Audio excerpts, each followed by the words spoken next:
grabación, antes que se me olvide. Entonces esto está grabado. Ahora vais a ver mi pantalla. Vamos a compartir la pantalla. Y esto es el contenido de los temas que vamos a tratar hoy. Que serán, hablaremos, son todas cosas que habéis ya hecho. Estructura atómica y molecular, los tipos de enlace, en particular el enlace al hidrógeno, y vemos, si me da tiempo hoy, hablaremos de solubilidad, que son los electrolitos, no electrolitos, cómo se mide la concentración, y luego creo, esto seguramente mañana, esto seguramente el jueves, osmosis y propiedad de la disolución. Pero hoy empezamos con un resumen. Vosotros sabemos, aquí no digo nada de nuevo. En la materia podemos tener una mezcla, por ejemplo, si yo hablo de un té con o sin azúcar, es una mezcla homogénea. Puede tener también mezcla heterogénea cuando, por ejemplo, distingo netamente las fases. Por ejemplo, si tengo aceite y agua, se distinguen netamente. Entonces, no es una solución, es una mezcla, yo veo las dos fases. O, por ejemplo, pueden ser también mezcla sólida, como un granito, donde se ve claramente las dos fases. Las mezclas se caracterizan que se pueden separar en sus componentes a través de método físico. ¿Qué quiero decir método físico? Una destilación es un método físico. Una filtración es un método físico. Una separación, por ejemplo, si uno tiene cuidado, puede separar el agua del aceite, por ejemplo. Veráis que en laboratorio lo haremos con un imbudo separador. Entonces, al final, por método físico, o por ejemplo, otro ejemplo es una filtración. Yo, si uso una membrana, sería capaz de quitar el té, los componentes del té del agua. O bien por destilación lo podría hacer también. Yo destilo, me quito el agua y me queda todo el soluto como residuo. Esta experiencia la haréis también en el laboratorio. Total, a través de todo este método físico, llegamos a las sustancias puras. Sustancias puras que pueden ser compuestos, es decir, hecho por más de un elemento. Y esto, por ejemplo, tenemos el agua, tenemos el dióxido de carbono, la CO2, que es hecho por carbono y 2 átomos de oxígeno, el dióxido de nitrógeno, ¿de acuerdo? Esos son compuestos. Si yo quiero pasar de los compuestos a los elementos, tengo que usar método químico. Quiere decir que ahí tenemos que romper enlaces. O sea, la química está hecha por los enlaces, por los electrones. Entonces, aquí estamos, digamos, el core, en la parte central de lo que se ocupa la química. La combinación, la formación, todo este aspecto es lo que nos ocupamos. ¿De acuerdo? Entonces, ya sabemos distinguir entre elementos compuestos, pero elementos como hidrógeno, oxígeno, ¿veis? Cloro, nitrógeno. No quiere decir que un átomo solo. Hay elementos que pueden ser monoatómicos y elementos que son al contrario di o triatómicos. Normalmente, ¿veis? Lo más común es que los átomos no existen. No existen aislados. Se encuentran enlazados entre sí, es decir, enlace químico. ¿De acuerdo? Si tenemos, si se unen átomos del mismo elemento, tenemos a una molécula de un elemento. Por ejemplo, el oxígeno no existe como O solo, el cloro no existe como Cl solo, sino que existe asociado a otra molécula del mismo elemento, normalmente. Si se combina al contrario con otro elemento, tengo un compuesto. Entonces, normalmente, como veis, tanto si están elementos, tanto si están en compuesto, tienden a formar enlace químico. ¿Todos? Pues no todos, no todos. Hay una excepción, Los únicos átomos que se encuentran en la naturaleza como especie monoatómica son los gases nobles. ¿Los gases nobles cuáles son? Todo creo que tenemos en mente una tabla periódica. Los gases nobles son estos que están en esta fila. ¿Lo veis? Helio, neón, argón, criptón, xenón y radón. ¿De acuerdo? Se llaman gases nobles porque tienden a no unirse con ningún otro. Son gases monoatómicos, ¿de acuerdo? ¿Y por qué? Por una razón sencilla. Tienen el octeto completo, o sea, todos sus orbitales están llenos. Por lo tanto, no necesitan combinarse. Esto es lo que se conoce como regla del octeto. Es decir, los otros elementos, todos los demás elementos, tienden a combinarse o consigo mismo o con otros para alcanzar, para parecerse a su gas noble más próximo. Por ejemplo, si yo tengo el hidrógeno sabemos que 1 es C1. Esto lo habéis hecho. Si alguien no sabe esto, me lo va a preguntar. Entonces, ¿quién es el gas noble más cercano? El helio.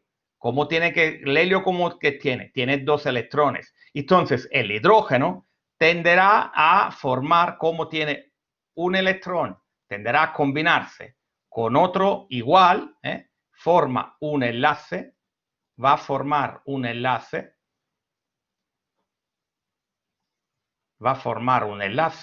y así es como si ambos tienen la configuración electrónica exterior del gas noble. Si yo tengo el sodio, lo veis que el sodio está aquí. Pues el sodio, ¿a quién se puede parecer? Bueno, para llegar al argón tendría que tener 7 electrones. No tiene la fuerza para aguantar 7 electrones. Lo más fácil es que pierda un electrón y se parezca al neón. Entonces, el sodio, ¿cómo lo vemos? El sodio frecuentemente lo vemos como Na+, como Na+. ¿De acuerdo? ¿Por qué? Cuando está como catión en Na+, se parece al neón. Tendrá S2P6 del neón. ¿De acuerdo? Entonces, esto es en general, es lo que da la directriz. Aquí os he he introducido la tabla periódica, que yo creo que todo el mundo la ha manejado. Yo creo, a mis exámenes podéis venir con la tabla periódica. La tabla periódica es el vademecum del químico, es decir, que es algo que el químico se lleva consigo cuando va a trabajar en química, ¿de acuerdo? Entonces lo podéis llevar a los exámenes tranquilamente, ¿de acuerdo? Porque os da mucha información.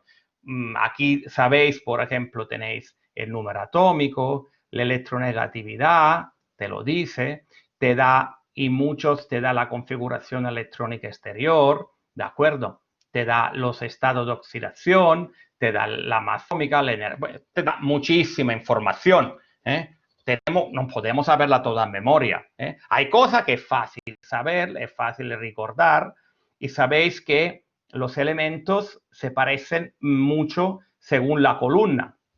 Hemos visto que, por ejemplo, todo de esta columna son gases y son gases monoatómicos, porque todos tienen S2P2. Luego tenemos, por ejemplo, esto que se llaman halógenos. El flúor, el cloro, el bromo y el yodo. Tienen S2P5. O sea, cada uno tiene esto será S2P4, S2P3, esto será S1, esto es S2, esto es el bloque D que se está rellenando. Total, que aquí tenéis toda la información que la podéis mirar. Hay distinta tabla periódica, coger la que os guste más, la podéis encontrar muy fácilmente en red o en toda parte. ¿De acuerdo? Entonces, por ejemplo, vamos a ver cómo nos ayuda. Hablábamos que los átomos casi nunca, excepto los gases nobles, se encuentran solos. Entonces, se encuentran siempre unidos, porque quieren parecerse al gas noble más cercano. Y nosotros podemos, con una regla sencilla, prever tanto el número como el tipo de enlace que los átomos tienden a formar. ¿De qué depende? Depende de la posición que tiene el átomo en la tabla, en particular de la configuración electrónica externa. Por ejemplo, todo lo que están en este bloque tienen S1. Esto tienen S2. Esto es S2P1, S2P2, hasta S2P6, ¿verdad? Esto lo sabemos. Sabemos que esta parte se está rellenando el bloque D y aquí el bloque F. Entonces, sabiendo esto, por ejemplo, ya sabemos cuánto y qué tipo. Después también nos ayuda la electronegatividad. Yo creo que todo el mundo sabe que la electronegatividad aumenta si vamos hacia la derecha o hacia arriba. ¿De acuerdo? Entonces, el flúor es el átomo más electronegativo. Luego el oxígeno, luego viene el cloro. Todo lo que están en esta zona son lo más electronegativo. Esto lo más electropositivo. Entonces, si tenemos en consideración configuración electrónica exterior, electronegatividad y sobre todo, saber si es un metal o no un metal. Yo creo que todo el mundo sabemos que en esta parte, esto que están coloreado en un naranja rojo, son metales. Lo que están en verde son no metales.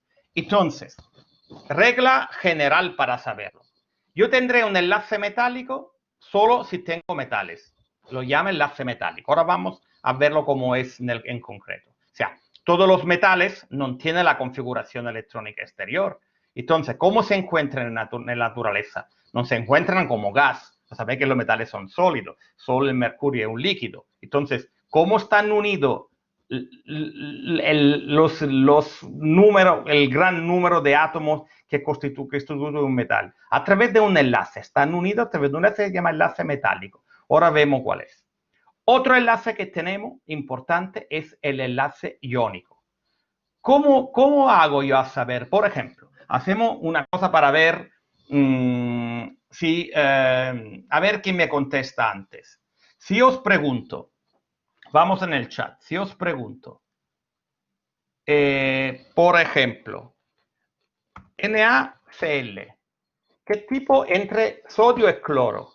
¿Qué tipo de enlace tienen? ¿Quién me lo dice? A ver, empezamos. Muy bien, muy bien, muy bien, fenomenal. Y si yo digo H2,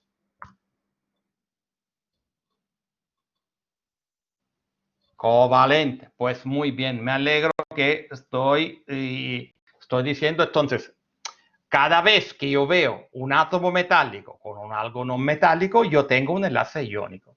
Si tengo todo lo que están de este lado, enlace covalente. ¿De acuerdo? Esto es la regla no. Luego aquí entro un poco en el detalle. Por ejemplo, veis aquí, si yo digo tengo un bloque de hierro, de oro, tiene un gran número de átomos, ¿cómo se mantienen? Pues, ¿cómo se mantienen?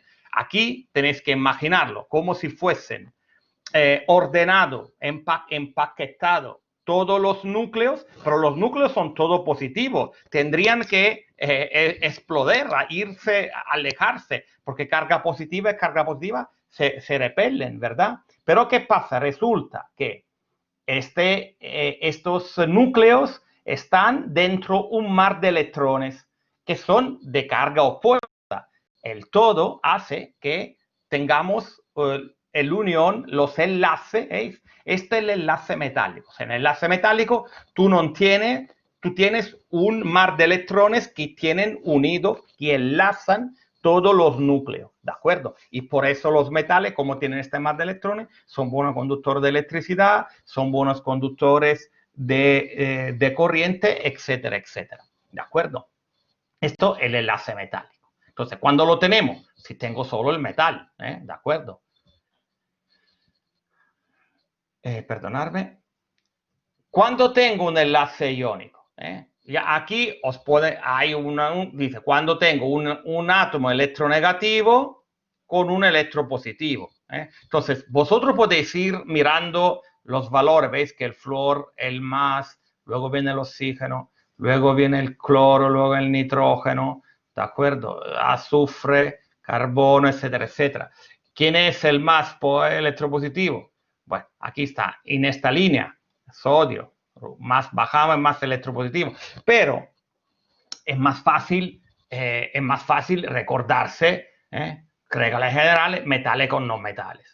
Los metales dan cationes, los no metales dan aniones.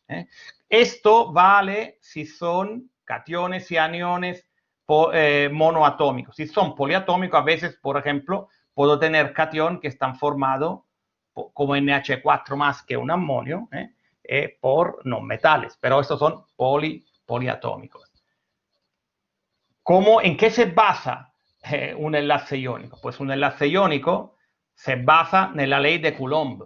Yo tengo una carga positiva y una carga negativa, que a mí me lo dice la física que se atira, me lo dice Coulomb. La fuerza es proporcional a la carga y es inversamente proporcional a la distancia.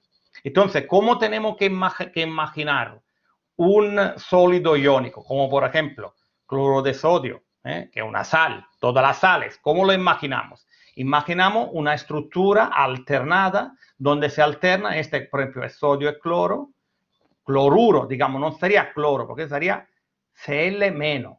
Cl- es distinto del cloro. Cl- se llama cloruro, Cl es el cloro. Aquí es un cloro negativo, un cloruro. Y luego un cation positivo. Entonces, estos se atiran porque tienen carga opuesta. ¿De acuerdo? Esto te está diciendo, esta curva no es otra cosa que la ley de Coulomb. A medida que se va acercando a un punto de equilibrio, la fuerza es más fuerte. Si se acerca más, luego la fuerza repulsiva disminuye. Pero recordar que los sólidos iónicos no son moléculas. No se puede hablar de la... es un error hablar si yo digo la molécula de NaCl. Este es un típico error, la molécula de NaCl. Y es otro error si yo digo NaCl. Este es un error.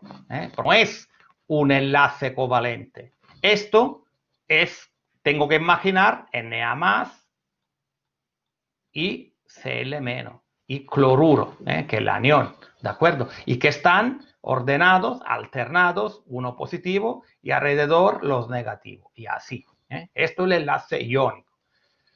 Luego tenemos los enlaces covalentes. ¿Cuál es la diferencia básicamente? Básicamente, aquí os dejo, se comparte una pareja, al menos una pareja de electrones. ¿Veis? Yo tenía el hidrógeno, para llegar al octeto, comparte.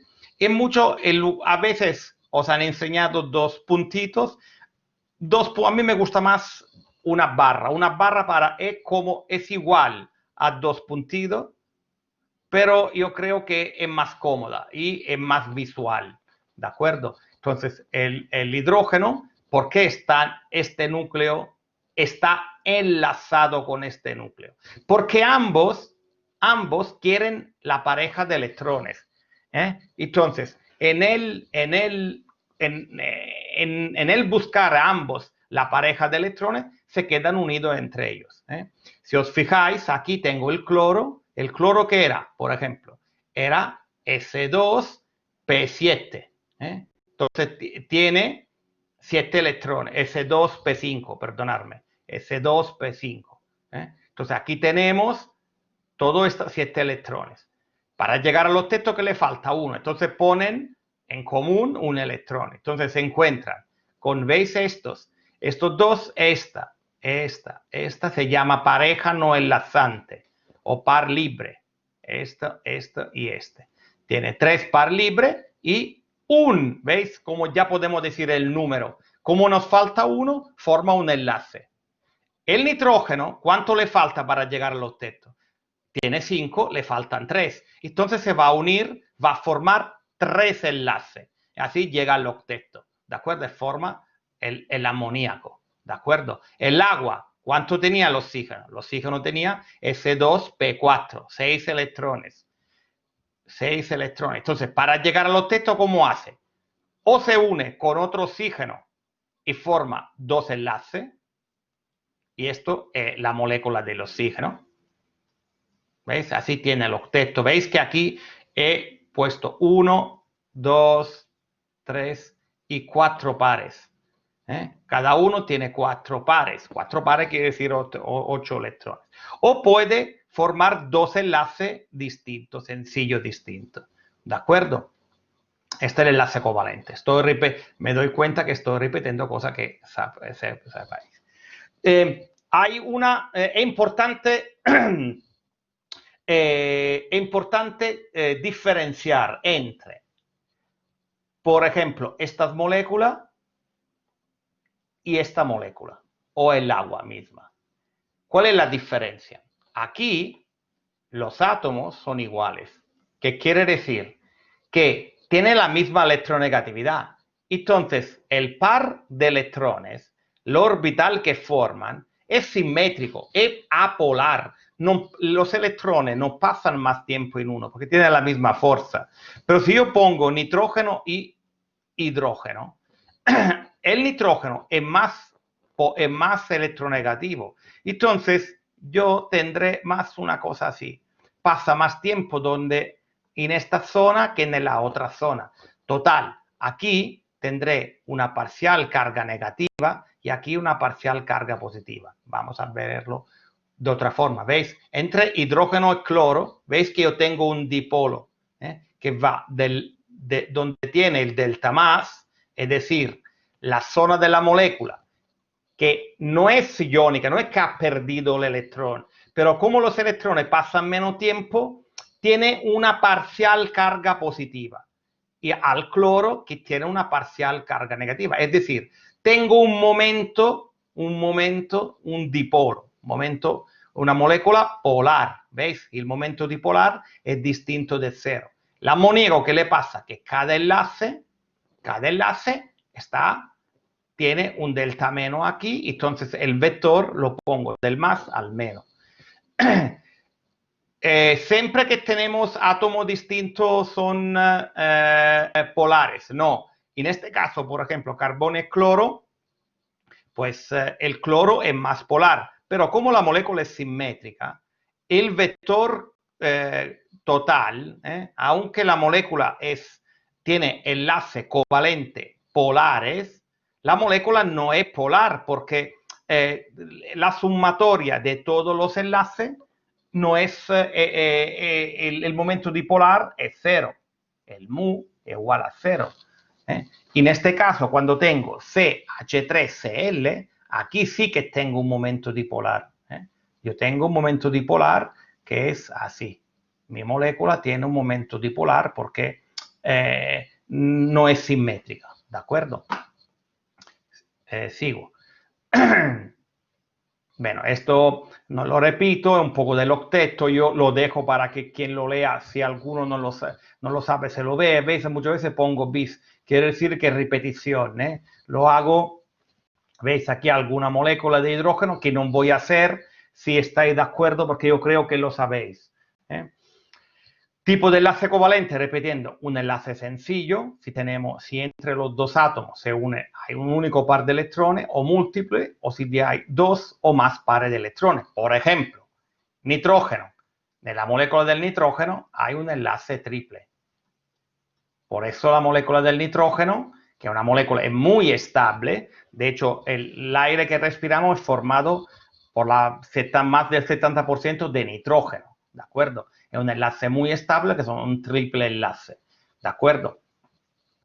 Luego hay enlace covalente no polar, o covalente puro, lo llamo yo muchas veces, como hidrógeno y flúor, cuando son átomos del mismo elemento.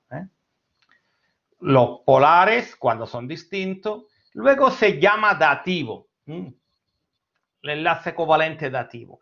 Es algo que en química se tende a no decir más, pero yo creo que por ser vosotros biólogos es mejor dejarlo. ¿Qué quiere decir?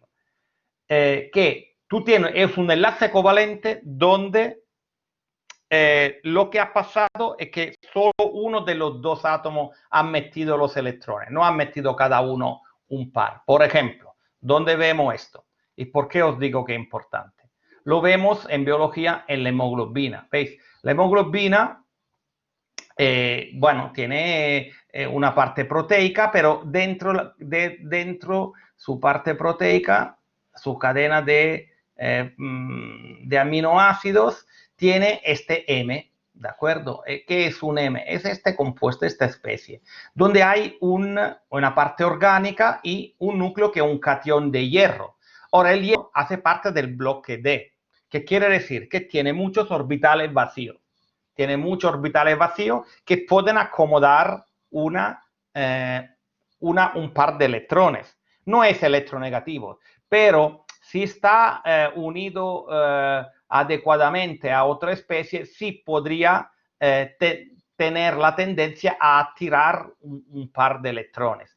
Y así es lo que hace, por ejemplo, si se une al oxígeno, os recuerdo que el oxígeno, tendríamos que saberlo escribir, se escribe así el oxígeno. ¿Qué quiere decir? El oxígeno tiene un doble enlace y luego dos par libres. Uno de estos par libres puede acomodarse en un orbital del hierro. Y veis esto, veis que va desde el oxígeno. Es el oxígeno. ¿Lo veis este enlace que ahora aquí en negro? Este enlace, ¿de dónde viene? Viene de la donación de uno de los pares libres del oxígeno al hierro. Entonces, aquí es un enlace que por supuesto, aquí el oxígeno se quedaría con una carga positiva y el hierro con una carga negativa y no dura mucho. Y esta es la cosa buena, que no dure mucho. O sea, se forma, pero se va enseguida. Depende de cuánto oxígeno, de cuánto CO2 se forma. Sin embargo, alguna vez este enlace es muy fuerte. Por ejemplo, si se forma monóxido de carbono, si se forma monóxido de carbono o un grupo cianuro, aquí esto es así. El monóxido de carbono tiene esta es una molécula rara, muy reactiva, que tiene el octeto así, donde el carbono tiene una carga negativa y el oxígeno una carga positiva. Entonces, ¿qué pasa? Que este carbono puede dar un enlace dativo al hierro. Pero esta vez, este enlace es muy fuerte, total. Por eso uno se puede morir por monóxido de carbono, porque en lugar de ser un enlace débil que se forma y se forma un enlace muy estable que bloquea la hemoglobina y nos deja hacer su función de transporte de O2 y de CO2. La CO2 da también un enlace débil, pero la CO da un enlace fuerte. No confundamos CO2 con CO. CO hace un enlace muy fuerte. Enlace covalente. Los compuestos covalentes son los que tienen enlaces covalentes. Realmente la mayoría son insolubles en agua, la mayoría, pero no, bueno, esto lo quitaría porque ni siquiera, yo creo que no es cierto. Porque, por ejemplo, el metanol es soluble. Si son covalentes puros, digamos, son insolubles. Si son apolares, tienden a no ser solubles en agua. Esto no conduce en electricidad, porque en agua, esto sí que es verdad, si son compuestos covalentes, aunque se disuelven en agua, por ejemplo, yo estoy pensando al etanol. El etanol, bueno, lo estoy escribiendo así, todavía al final del curso sabréis cómo está el etanol, cómo es, pero el etanol es así.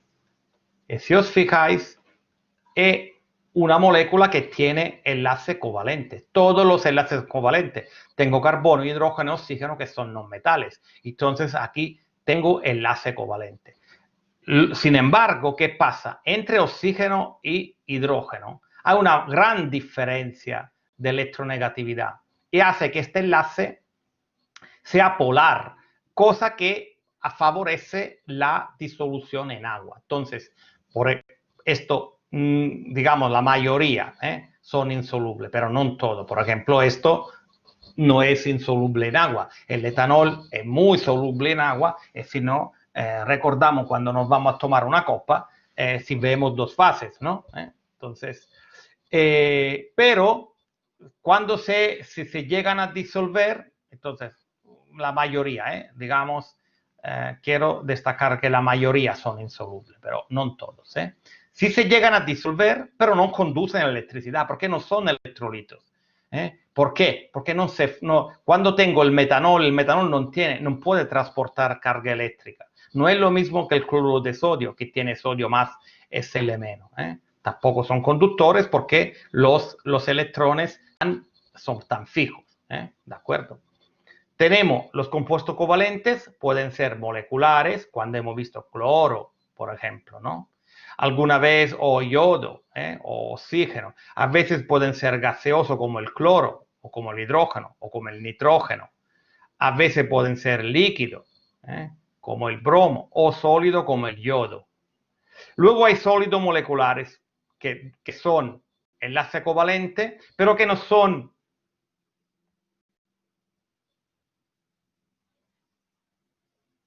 esos son sólidos. Esos son muchos enlaces covalentes que pero no se llaman moleculares, son sólidos, son más materiales. El diamante, el grafito es una red extendida de átomos con enlace, pero no tenemos una relación de átomo fijo, un número de átomo fijo, cambia, ¿de acuerdo? Y luego pasamos a los enlaces intermoleculares, ¿vale? Hacemos una pequeña pausa. Si os digo,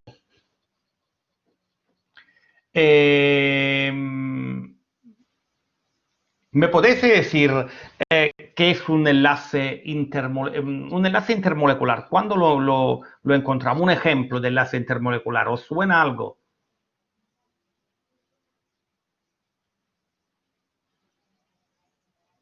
Sí, puede ser entre proteínas. Sí, cierto. El agua, el enlace de hidrógeno, cuando se da entre dos, muy bien.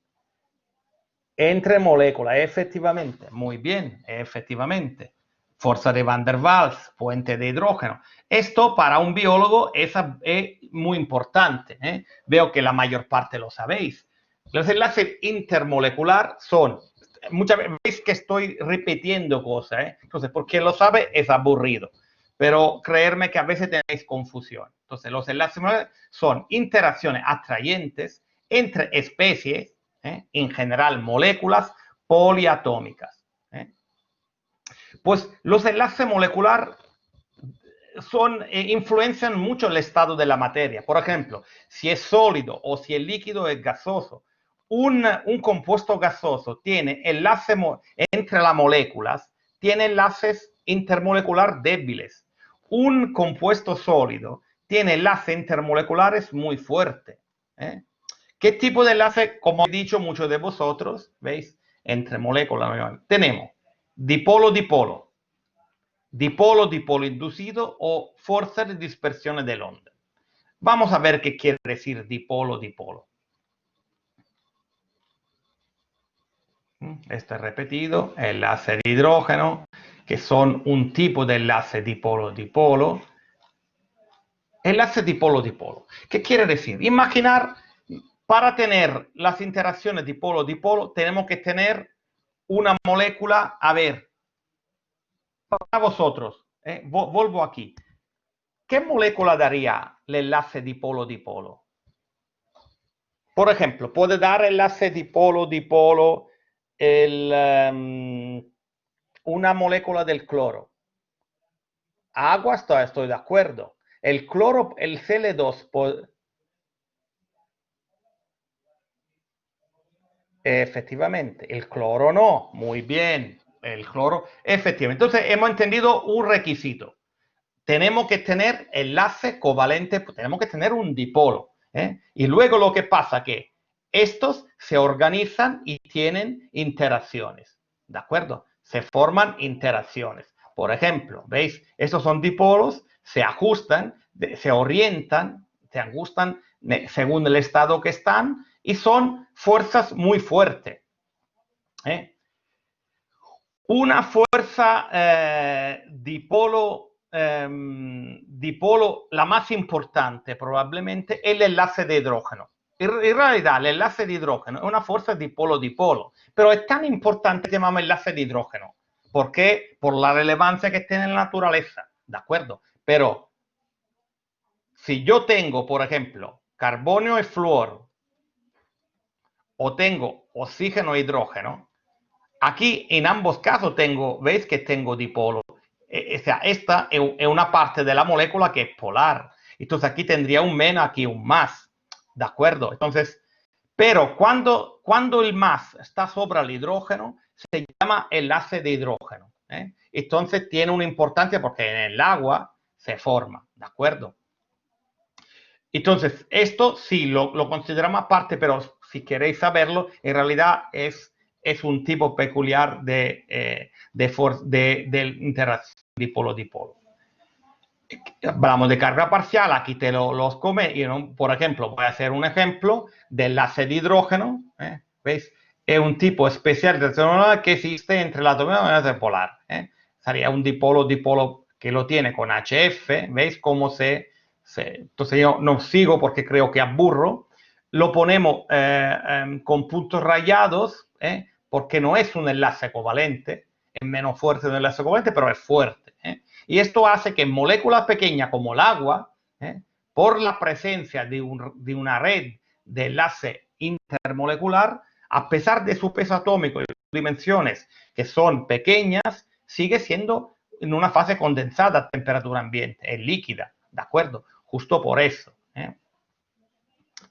¿Ves? Esto hace que tenga, en general, cuanto más la fuerza intermolecular es más alto el punto de ebullición, más alto el punto de fusión, porque tienden a estar entre fases condensadas, sólida o líquida. Por ejemplo, tengo el metanol, que también, ¿veis? El metanol también es un líquido, el etanol también es un líquido, la metilamina también, ¿de acuerdo? Son todos líquidos, por eso, porque se forma en la célula. Cuando se forma, aquí no nombro los dipolo inducido. Es decir, si tengo dos moléculas distintas, una que tiene un dipolo y una que no lo tiene, la que tiene el dipolo puede inducir, acercándose, un dipolo nella molécula que no lo tiene. Entonces, una vía de media. Si al contrario tengo molécula apolar como esta, ¿de acuerdo? La molécula apolar forma enlaces intermolares débiles. ¿Por qué? Tenéis que imaginar, cuando pensáis una molécula, tenéis que pensarla como una nube de electrones. Una nube de electrones. Y la nube de electrones no es algo de estático, es una nube que tiene distintas fluctuaciones. Entonces, en una fluctuación, imaginar que los electrones vayan hacia, como en un instante, en un momento, que por un momento vayan hacia la izquierda. Entonces tendríamos un delta menos aquí y un delta más aquí. Nell'attimo seguente sarà al contrario, por eso se llaman dipolo instantáneo.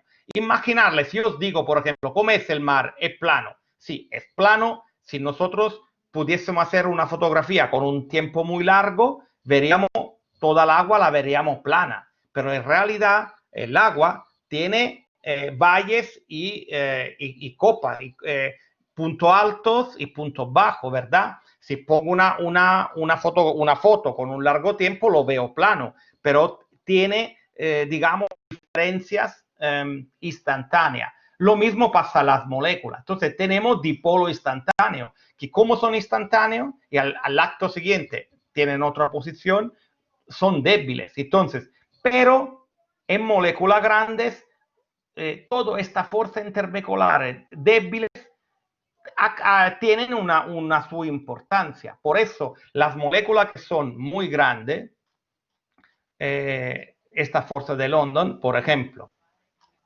voy a hacer moléculas que son muy grandes, como por ejemplo,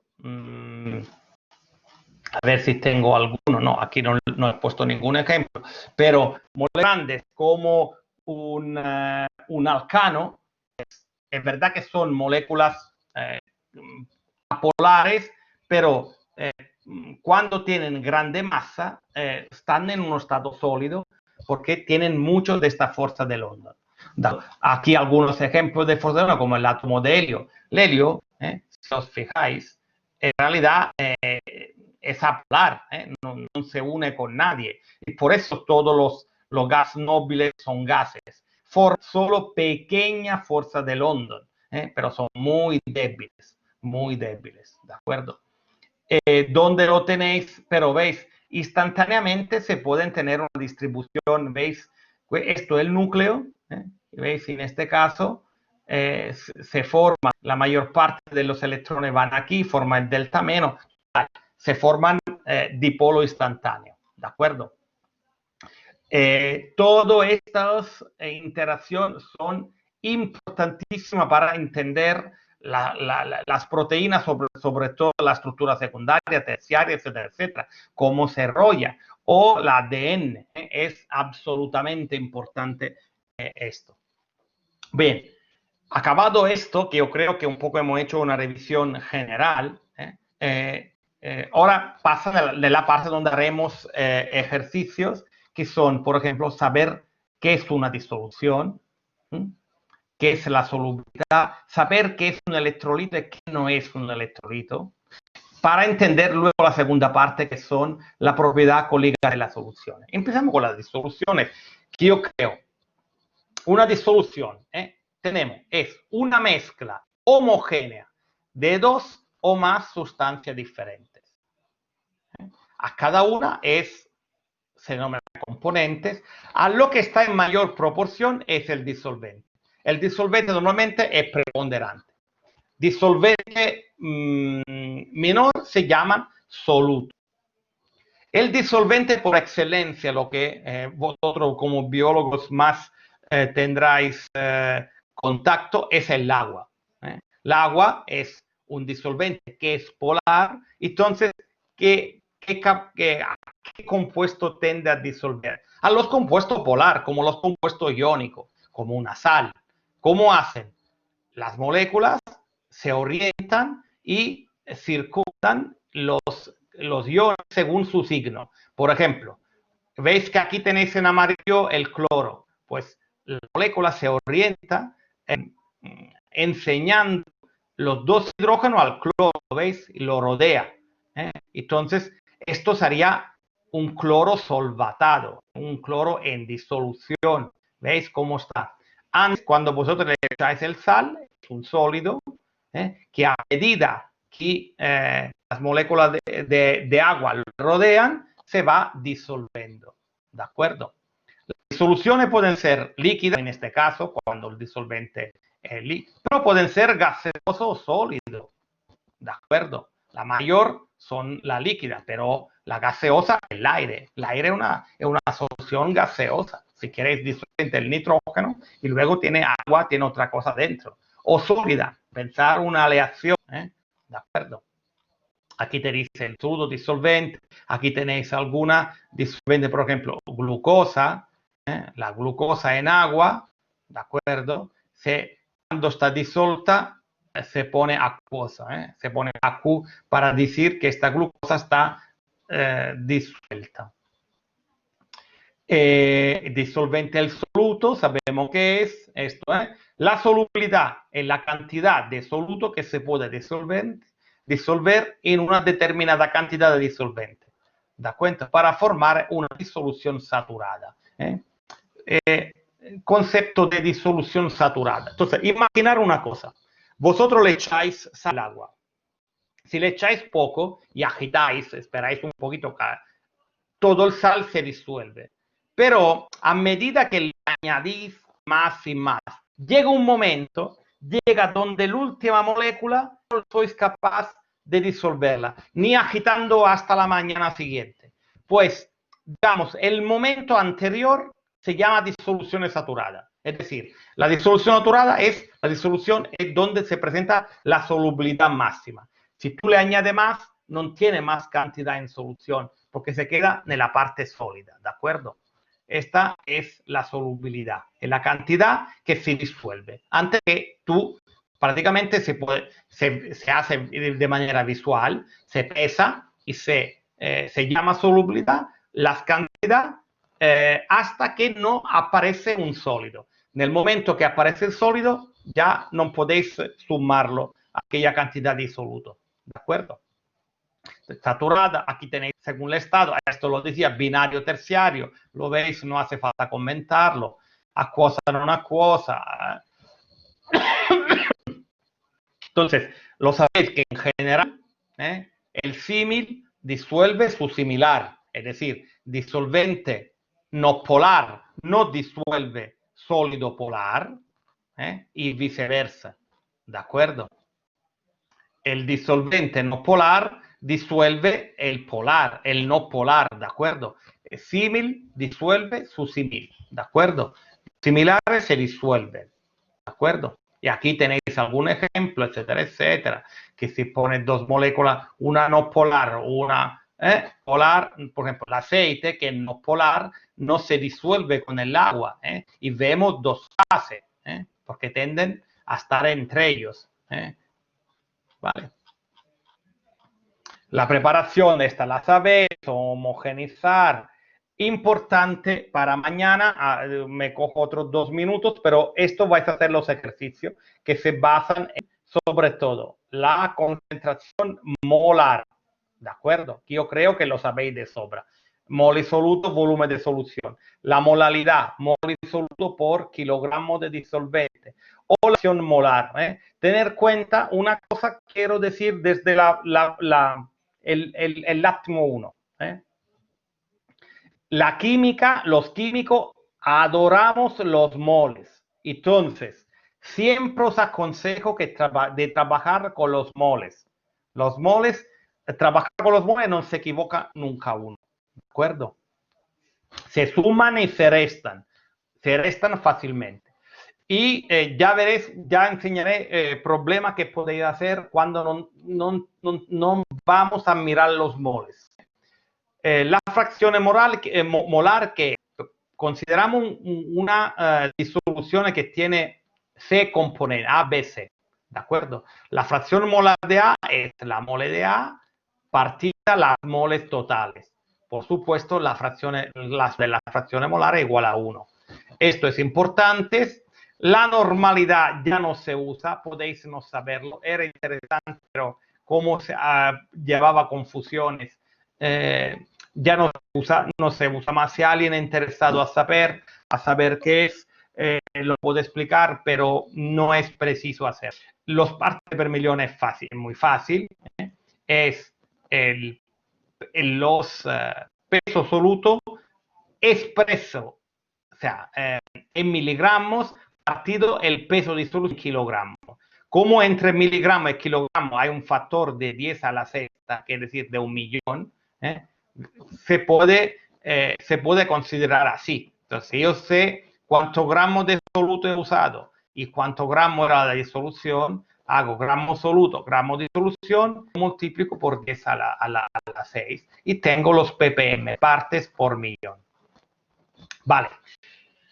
Esto lo vemos aquí se repite lo mismo y esto lo dejo son un ejemplo, pero para mañana lo que tenéis que hacer vosotros es, ahora estáis viendo el problema 1, problema 2, el problema 3 y el problema 3 es la presión osmótica, que no sé si todavía, que no me da tiempo a explicarla, pero empezamos 1, 2 y 3, 1, 2 y 4 se podría intentar hacerlo, si no mañana lo explicaremos ahí, ¿de acuerdo?